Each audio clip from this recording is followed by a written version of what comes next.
우리가 살아가고 있는 시대는 정말 빠르게 변화하고 있습니다. 너무나 빨리 변해서 10년이 아니라 내년이 어떻게 될지 어떻게 바뀔지 모르는 그런 시대를 우리가 살아가고 있어요.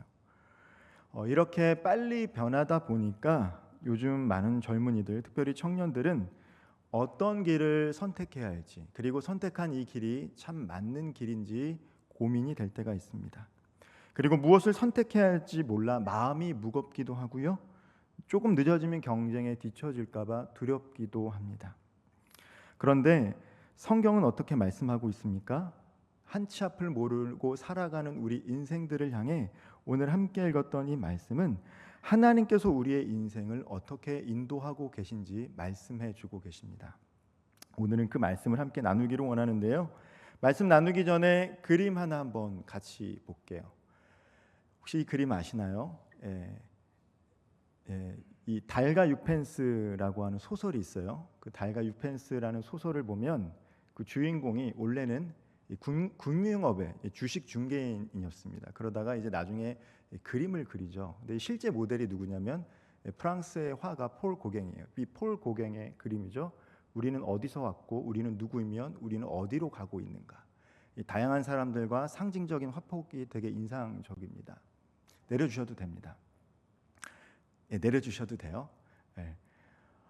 이 그림이 말하는 것은 우리 인간의 근원적인 질문이에요. 우리는 어디서부터 왔고 나는 누구고 그러면 우리는 어디로 가는가. 누구나 가지고 있는 질문입니다. 그리고 우리는 그 질문에 대해서 사실 답변을 갖기를 원해요. 하지만 어떻습니까? 우리는 학교와 직장에서 그리고 또 취업과 또 인간관계 속에서 매일 어려움을 마주해요. 모든 것을 계획대로 이룰 수 있는 것처럼 보이지만 예상치 못한 어려움을 만나면 무기력해질 때가 많습니다. 혹은 어렴풋 원하는 길은 있지만 확신이 없어서 발걸음을 떼기 어려울 때도 있어요. 어렴풋이 내가 무엇인가를 해보고 싶다. 하지만 쉽게 발걸음이 옮겨지지 않을 때도 있습니다. 여전히 마음속에 여러 가지 질문이 있어요. 지금 내가 가고 있는 길이, 내가 선택한 길이 올바른 선택이고 올바른 길인가? 나는 이렇게 살아가는 게 맞을까? 그런 질문이 오늘을 살아가는 저와 우리 청년들과 성도들 안에 다 있습니다. 우리 함께 읽었던 말씀 잠언 16장 9절 말씀 다시 한번 제가 한번 읽어볼게요. 사람이 마음으로 자기의 길을 계획할지라도 그의 걸음을 인도하시는 여호와시니라. 아멘. 이 말씀은 가능하시면 암송하면 좋습니다. 우리가 마음으로 무엇인가를 계획한다 할지라도 우리의 발걸음을 인도하시는 분, 우리 인생을 경영하시는 분은 바로 하나님이시구나. 우리는 실제 많은 계획을 세우고 살아가고 있어요. 공부하는 학생들이라면 어떻게 공부할지를 계획을 세웁니다. 취업과 진로를 놓고 계획을 세워요. 어떤 자격증을 따야 되고. 취업을 해서도 또 인생의 계획을 세웁니다. 언제 누구를 만나서 결혼을 할지. 결혼하고 나서도 계획을 세워요. 어떻게 우리 가정을 이끌어 갈지. 우리는 항상 계획 속에 살아갑니다. 그러나 성경이 이야기하는 것은 우리를 통치하시고 주관하시고 가장 선한 길로 인도하시는 분이 하나님이시다라는 거예요.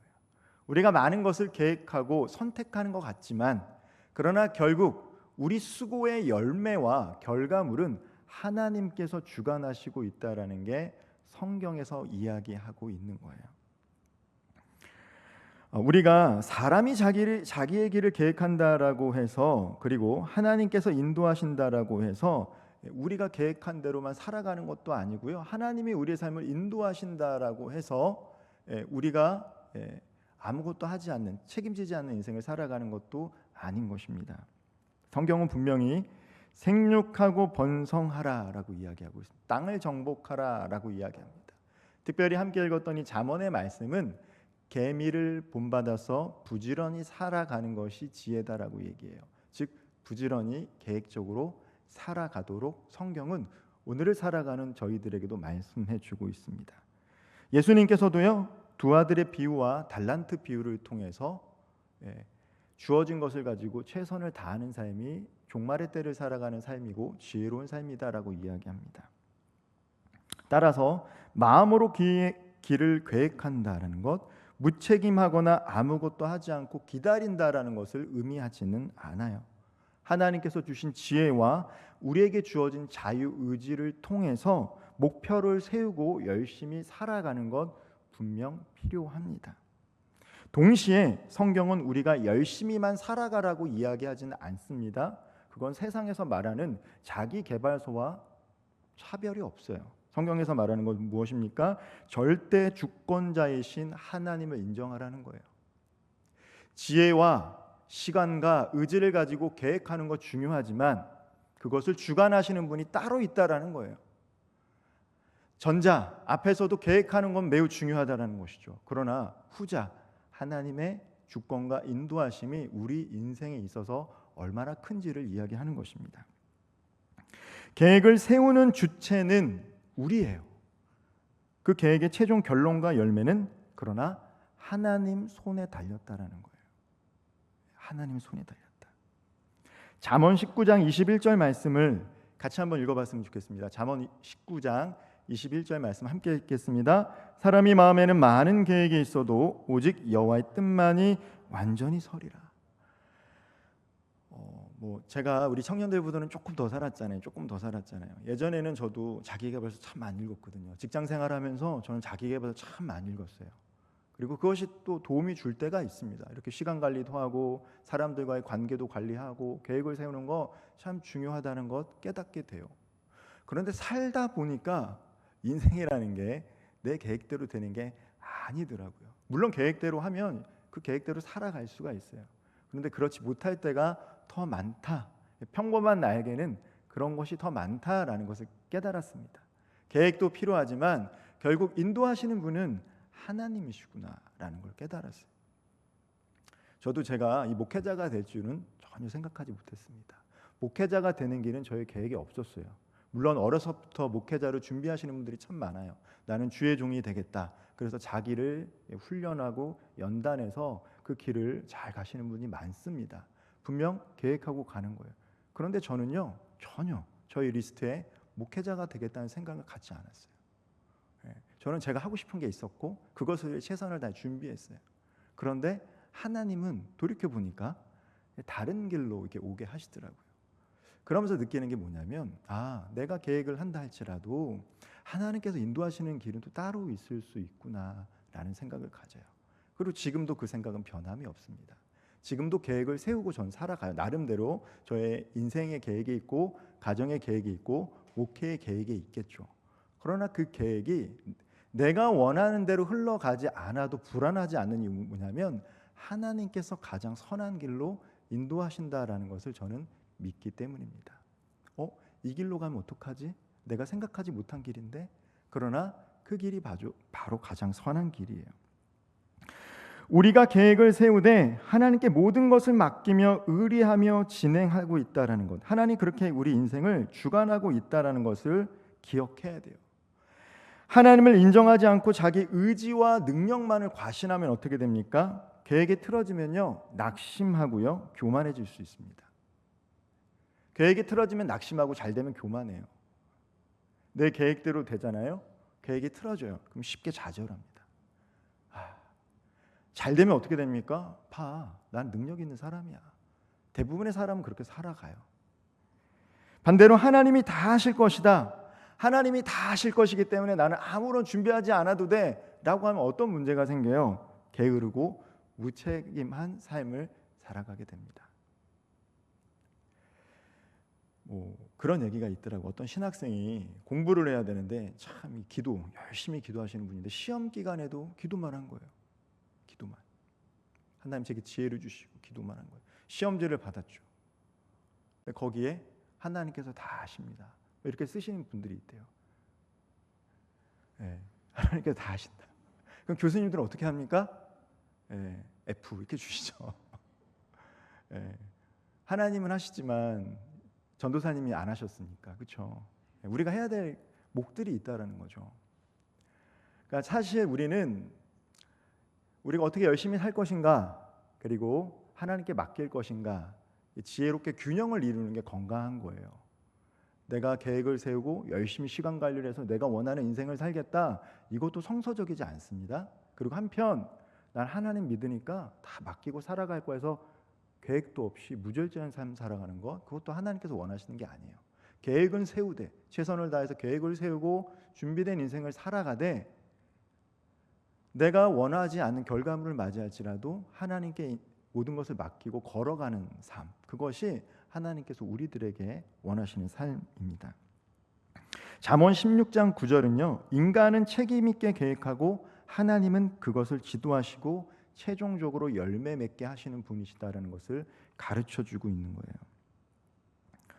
자, 그렇다면 우리는 이것을 어떻게 우리의 삶 가운데 적용할 수 있을까요?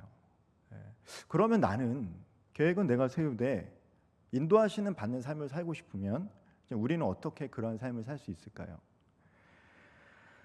중요한 결정 앞, 가능하면 모든 결정과 매일의 삶 가운데 기도하면 좋죠. 그러나 여러분들 바쁘기도 하고 또 해야 될 것들이 많기 때문에 그렇게 모든 것을 다 놓고 기도하기가 사실 어려울 때가 많아요. 그러나 분명한 것은 중요한 상황에 있어서 여러분들은 꼭 기도하셔야 돼요. 여러분들의 인생에 있어서 중요한 상황을 놓고서는요, 결단하시면서 기도해야 돼요. 먼저 하나님 앞에 물어봐야 돼요. 여러분들의 부모님에게 물어보실 수도 있고 교수님들에게 물어보실 수도 있고 직장 상사들에게 물어보실 수도 있습니다. 그리고 목회자들에게 물어보실 수도 있어요. 그러나 지혜로운 사람은 먼저 기도하는 사람이에요. 사람에게 도움을 구하기 전에 먼저 내가 하나님 앞에 기도하는 거예요. 물론 목회자로서 저에게 먼저 찾아와서 상담받고 그 길이 어떤 길을 선택해야 될지 물어보면 저 자신으로 좋을 수 있죠. 그러나 그 인생을 바라봤을 때, 장기적으로 바라봤을 때는 스스로 먼저 기도하고 하나님 안에서 결정하는 힘과 분별력을 키우는 게 매우 중요해요. 지혜를 달라고 해야 돼요. 분별력을 달라고 해야 돼요. 하나님의 뜻이 무엇인지를 알도록 기도해야 됩니다. 그리고 나서 무엇이 하나님의 뜻인지는 우리가 어떻게 분별합니까? 말씀을 통해서 분별하는 거예요. 말씀을 통해서. 여러분 넷플릭스 보시나요? 네. 넷플릭스 보니까 그 류준열이 그 계시록인가요? 잘 모르겠어요. 그 제목이 잘 모르겠는데 이렇게 나왔더라고요. 류준열 씨가 목사로 나와요. 목사로 나오는데 예배 장소, 이 개척교회 예배 장소 열심히 기도합니다. 열심히 기도하고 하나님의 뜻이 무엇인지를 막 간구하는 장면이 인상 깊었어요. 그런데 안타까운 것은 이 목사님이 결정할 때 지혜롭게 분별을 해야 돼요. 어떻게 분별을? 말씀을 통해 분별해야 되는데 주변에 있는 상황을 가지고 이게 하나님의 뜻인가 아닌가 분별하는 게 나와요. 뭐 그 작가가 좀 이렇게 기독교에 대해서 별로 좋게 생각하지 않는지는 잘 모르겠지만 목사님을 이제 그렇게 묘사했더라고요. 갑자기 날씨가 밝아지고 저 구름 속에서 천사의 모습이 보이면 이게 하나님의 뜻이야. 근데 그렇지 않다라는 거죠. 우리의 감정과 환경으로 판단하는 게 아니라 말씀을 묵상하는 가운데 주님께서 내게 지혜를 주셔서 어떤 것을 하는 것이 바른 결정인지 분별력인지를 판단하는 겁니다. 그렇게 했음에도 불구하고 내가 계획한 대로 되지 않아요. 인생이라는 게. 내가 기도하고 말씀을 통해서 분별했음에도 불구하고 내 계획과 차질이 생깁니다. 그럼 어떻게 해야 돼요? 불평 대신에 유연한 사고를 해야 돼요. 하나님께서 이 상황 속에서도 나에게 원하는 뜻이 있겠구나라고 하면서 유연하게 사고하되 그 길에 대해서 순종하는 것들이 필요한 거예요. 우리는 자유롭게 책임을 감당하는 동시에 주권자이신 하나님께 경외함으로 순종하는 법을 배워야 돼요. 사람에게 순종하는 게 아니고요. 하나님께 순종하는 거예요. 하나님이 뜻이 무엇인지를 기도하고요. 말씀을 통해서 분별하고요. 그게 내 상황과 다른 길을 걸어간다 할지라도 때로는 불평하고 불만할 수 있겠죠. 처음이니까. 그러나 마음을 추스리고 유연한 사고를 통해서 하나님, 여기서 하나님께서 내게 원하시는 것이 무엇입니까? 이렇게 물어보면서 그 길을 걸어가는 거예요. 내 능력만으로 모든 것을 해결할 수 있다고 착각하면요, 인생의 거대한 벽 앞에서 무너질 때가 반드시 찾아옵니다. 찾아와요. 특별히 열심히 살아가시는 분들, 정말로 세상에서 열심히 살아가시는 분들은 나중에 거대한 벽을 만나게 될 때가 있어요. 왜냐하면 그런 분들의 특징이 뭔지 알아요? 계속해서 성공만 경험했기 때문이에요. 내가 계획하고 내가 노력했는데 다 되는 거예요. 근데 그게 인생 가운데 계속되는 게 아니거든요. 나중에는 거대한 벽을 만납니다. 그래서 무너져서 주님 찾으러 오시는 분들도 계세요. 하나님께 내 인생의 주권을 온전히 내어드릴 때 우리는 거기서 평안함과 담대함을 얻는 거예요. 불안한 시대를 살아가고 있잖아요. 어떻게 평안함과 담대함을 얻습니까? 나는 내 할 일을 최선을 다해서 하면 돼요. 내일이 어떻게 될지 아무도 모르기 때문에. 그러나 결과적으로 내가 무엇을 선택해서 하나님께 묻고 선택을 하고 그 길을 걸어간다라면 거기에는 가장 선한 길이 있다는 것을 믿고 나아갈 때 그 사람에게 마음의 평안함과 담대함이 있는 겁니다. 나의 열심과 내 능력이 아니라는 거예요. 그걸 우리는 꼭 기억해야 됩니다. 고갱의 그림에서 우리에게 우리는 어디로 가는가라는 질문을 던지고 있어요. 그리고 이것은 많은 사람이 던지고 있는 질문이기도 합니다. 그 질문에 대해서 예수님은 말씀을 통해서 우리에게 인류의 근원적인 답변을 해주고 계세요. 우리 요한복음 14장 6절 말씀 제가 다시 한번 읽어보겠습니다. 예수께서 이르시되 내가 곧 길이요 진리요 생명이니 나로 말미암지 않고는 아버지께로 올 자가 없느니라. 여러분, 이 말은요, 말씀은요 여러 가지를 내포하고 있지만 특별히 예수님께서 그 친히 길이라고 말씀하셨다는 것을 우리는 주목해야 돼요. 비유적으로 말씀하신 것이긴 하지만 예수님이 친히 길이다. 수많은 선택지 속에서 우리는 어떤 것을 선택하고 그 길을 가야지 궁극적으로 인간이 인간됨의 삶을 살아갈 수 있는가 질문을 던질 때 주님은 친히 주님의 길을 걸어갈 때 우리가 하나님이 창조하신 그 본연의 모습대로 삶을 살아갈 수 있음을 이야기해요. 그리고 이것을 우리는 또 한편 구원이다라고 이야기합니다. 구원은 죽어서 천국에 가는 것뿐만 아니라 하나님께서 창조하신 그 본연의 모습이 그대로 살아가는 것 또한 구원이라고 할 수 있을 거예요. 왜냐하면 우리가 살아가고 있는 세상은 죄로 말미암아 얼룩져 있기 때문이에요. 본래 우리의 모습은 이런 게 아닐 수 있습니다. 그런데 구원받으면 어떻게 돼요? 하나님의 형상을 회복하게 됩니다. 예수님을 닮아가게 됩니다. 그래서 우리에게 주어진 삶을 생명력 있는 삶을 살아가게 돼요. 여기서 우리는 죄와 한계로 인해서 인간이 제시하는 길은 궁극적으로 생명에 연결되지 못한다라는 것을 알아요. 지혜로운 사람이라 할지라도 유한한 존재다라는 것을 알기 때문에 그가 제시하는 길은 영원한 생명으로 연결할 수가 없습니다. 영원한 생명과 진정한 만족을 보장할 수가 없어요. 그러나 예수님은 죄와 사망의 문제를 해결하신 분이에요. 친히 길이 되셨습니다. 성부 하나님께서 성자 예수님께서 우리를 성부 하나님께로 인도하시는 길이 되신 거예요. 그리고 이 말씀의 핵심은 우리의 궁극적인 목적지가 바로 하나님이다라는 것을 알려줘요. 예수님께서 길이 되셔서 그 길을 걸어갈 때 하나님 품에 안기는 것이 최종의 목적지임을 알 수 있습니다. 우리가 하나님의 자녀로서 그분의 인도하심을 받으며 살아갈 때 눈앞의 환경이 어려울 수 있어요. 흔들릴 수도 있습니다. 그러나 우리는 마음의 기준이 있는 사람이에요. 삶의 기준이 있습니다. 그 기준이 바로 예수님이다라는 것이죠. 예수님께서는 내가 길을 가르쳐 주겠어라고 하시기보다는 친히 길이 되셨어요. 가르치시는 것에 그치지 않고 실제로 하나님이 인간이 되셔서 그러한 삶을 우리들에게 보여주셨습니다. 영원한 생명으로 이어지는 유일한 길은 예수 그리스도 그 자체라는 거예요. 세상의 기준으로 우리 인간적인 삶을 봤을 때는 성공한 삶이 있고 실패한 삶이 갈려지기도 합니다. 그러나 하나님의 시선 안에서의 성공과 실패는 그 사람이 예수 그리스도 안에 있느냐 없느냐예요. 세상의 기준으로는 성공을 정의하기가 어려워요. 많은 경우는 물질을 통해서 그 사람이 성공했냐 안 했냐를 판단하죠. 다른 기준으로 판단을 할 수 있습니다. 그러나 하나님의 기준은 그 사람이 예수 그리스도 안에 함께 걸어가고 있느냐예요. 그것으로 말미암아 하나님은 판단하신다는 것이죠. 오늘날 많은 사람들, 특별히 청년들이 취업난과 미래의 불투명성에서 오는 불안을 왜 느낍니까? 그냥 단순히 취업이 안 돼서 불안할 수도 있겠지만, 그리고 미래를 알 수 없어서 오는 불안도 있겠지만, 내가 누구인지를, 어떤 가치를 향해 살아가고 있는지를 모르기 때문이에요. 자신이 진짜 원하는 게 뭔지를 사실 사람들은 잘 몰라요. 내가 하려고 하는 이 공부, 내가 준비하는 이 길, 내가 진짜 원하는 것인지 아니면 사람들이 원해 보이기 때문에 내가 선택했는지 잘 몰라요. 그리고 내가 품고 살아갈 이 가치, 이것이 맞는지 아닌지도 잘 몰라요. 그래서 마음이 수시로 바뀌어요. 어떤 길을 걸어가는 것이 올바른 삶인지, 이 길을 걸어갈 때 나는 행복한 삶을 살아갈 수 있는지 사실 잘 몰라요. 그래서 불안합니다.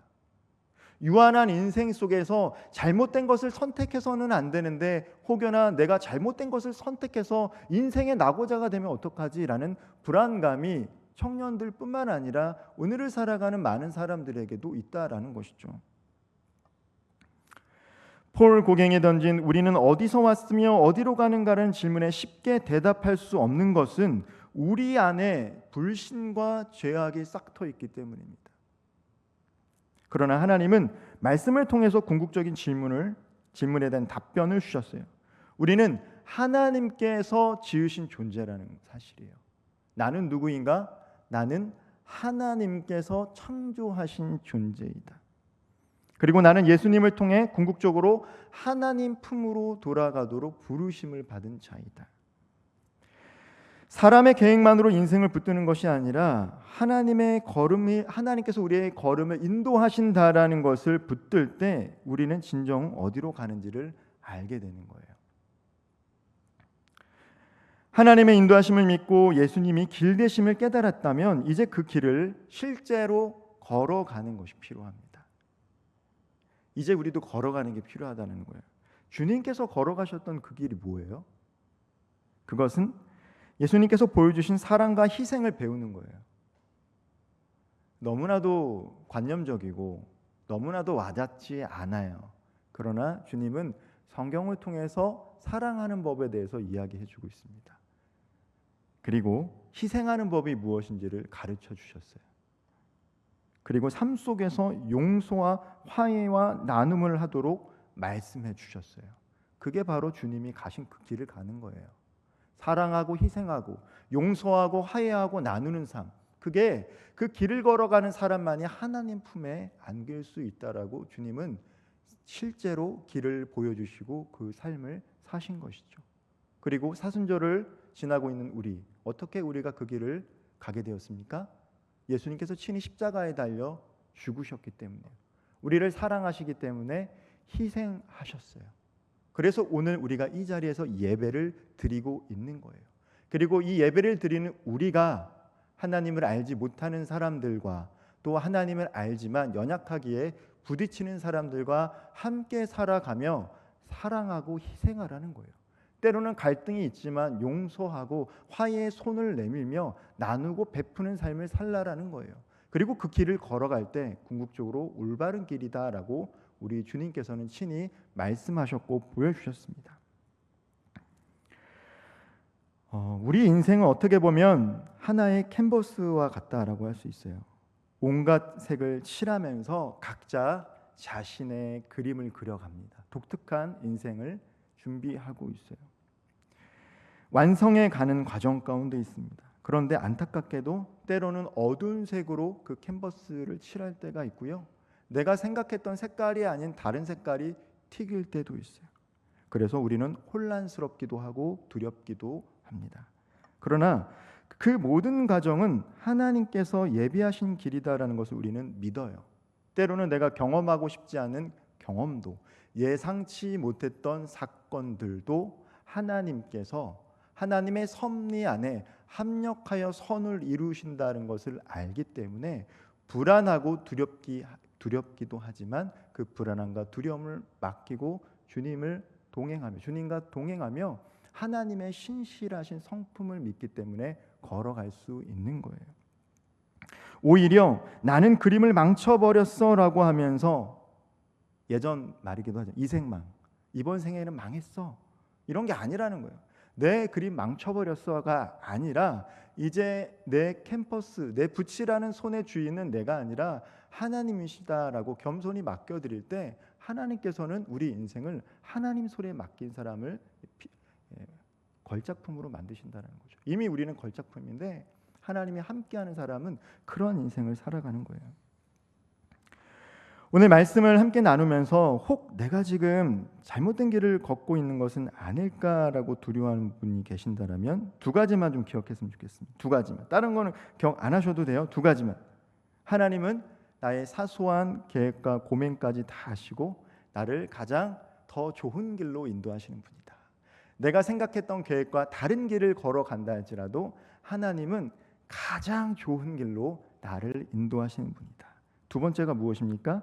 예수님만이 참된 길이며 그 길을 걸을 때 진리와 생명을 얻게 된다라는 거예요. 말씀을 좀 마무리하겠습니다. 우리가 어디에 있든지 어떤 상황에 처해 있든지 하나님께서는 여전히 저와 여러분들을 향한 계획을 갖고 계신다라는 사실을 꼭 믿으시기를 바랍니다. 내가 지금 잘 가고 있는 게 맞나? 이 길이 맞나? 혹시나 망친 거 아닐까? 라는 생각이 들 때조차도 하나님은 우리를 향해서 가장 좋은 길을 예비하고 계세요. 주님과 함께하면요, 출발점도 가정도 끝맺음도 예수 그리스도 안에서 견고히 지켜주십니다. 우리가 주님 안에만 들어가면 가장 선한 길로 지켜주세요. 우리를 향하신 하나님의 신실하신 손길을 붙든다면 나는 어디로 가고 있는가라는 궁금증이 찾아올 때마다 하나님께서 우리에게 담대함과 마음의 평안을 주실 줄 믿습니다. 불안한 시대를 살아가는 저와 여러분, 불안을 믿음으로 바꾸고 의심을 소망으로 바꾸며 때로는 우리가 걸어온 그 길이 고통과 고난의 길이라 할지라도 주님과 함께함으로 영광의 순례길을 만들어갈 수 있는 저와 우리 모든 청년들, 우리 성도님들 되기를 주님의 이름으로 축원드리겠습니다. 기도하겠습니다. 친히 우리의 길이 되어주신 예수님, 우리가 인생을 살아갈 때 어느 길을 선택하며 어디로 가야 할지 모를 때 친히 내가 곧 길이요 진리요 생명이니 나로 말미암지 않고는 아버지께로 갈 수 없다라고 말씀하셨던 것처럼 저와 우리 청년들과 성도들 주님과 함께 주님이 보여주신 그 길을 걸어가게 하여 주옵소서. 사순절 기간을 지내는 동안 주님이 보여주셨던 사랑과 헌신과 희생과 용서와 화해와 나눔을 우리의 삶 가운데 실천하며 머리로 아는 것에 그치는 것이 아니라 그 알물 우리 삶 가운데 체화시켜 오늘 또 다른 작은 예수로서 삶을 살아가며 어디로 갈지 알지 못하는 이들에게 구원의 길과 여정을 함께 걸어갈 수 있는 복된 인생들 되게 하여 주옵소서. 예수님의 이름으로 간절히 기도드리옵나이다. 아멘.